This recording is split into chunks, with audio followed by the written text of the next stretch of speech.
शेवटचा मुद्दा काल आम्हा सगळ्यांना म्हणजे सर्व आमदारांना विनंती करण्यात आली आहे सरकारच्या माध्यमातून की छत्रपती संभाजीराजेंवर जो पिक्चर केला गेला आहे छावा, तो पिक्चर बघण्यासाठी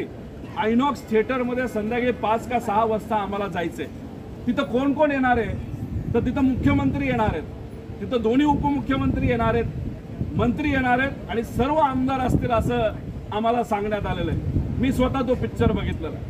तो पिक्चर बघून मी भावनिक झालेलो आणि अशा परिस्थितीमध्ये तिथं गेल्यानंतर तो पिक्चर बघत असताना जेव्हा आम्ही भावनिक होतो तेव्हा छत्रपती शिवाजी महाराज, छत्रपती संभाजीराजे, विश्वरत्न डॉक्टर बाबासाहेब आंबेडकर, महात्मा फुले,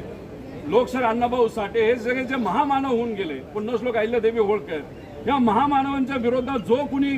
विरोधात बोलतो त्याच्या विरोधात अख्खा महाराष्ट्र एकत्रित येत असतो आणि आम्ही सुद्धा हेच म्हणतोय की जी व्यक्ती महामानवांच्या विरोधात बोलते त्याच्यावर कारवाई झाली पाहिजे। तेव्हा आज मुख्यमंत्री आणि उपमुख्यमंत्री जर पिक्चर बघायला जात असतील तर आमदार म्हणून नाही पण नागरिक म्हणून मी या ठिकाणी म्हणतो तो तुम्हाला हक्क आहे का, हा विचार त्या ठिकाणी या सगळ्या मंत्र्यांनी तिथं केला पाहिजे।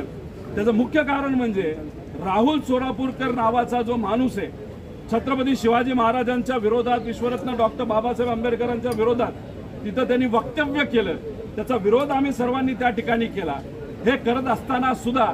सरकारने ठीक आहे छातूरमातूर तिथं काही वक्तव्य केलं पण 10 दिवसानंतर या राहुल सोलापूरकरला पुणे महानगरपालिकेमध्ये सांस्कृतिक धोरण बनवण्यासाठी म्हणजे ज्याची कुठलीच लायकी नाही,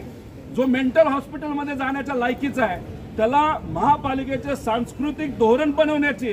समितीमध्ये त्या ठिकाणी घेतलं गेलं। म्हणजे मूर्खपणा बघा या सरकारचा की अशा व्यक्तीला त्या ठिकाणी जबाबदार दिली की त्याला मेंटल हॉस्पिटलमध्ये सुद्धा कदाचित भरती करून घेणार नाही अशी ती परिस्थिती आहे। त्याच्याचबरोबर कोरटकर नावाचा एकदम वेडा माणूस नागपूरचा स्वतःला खूप शहाणा समजतो। आता हा माणूस कोण आहे तर हा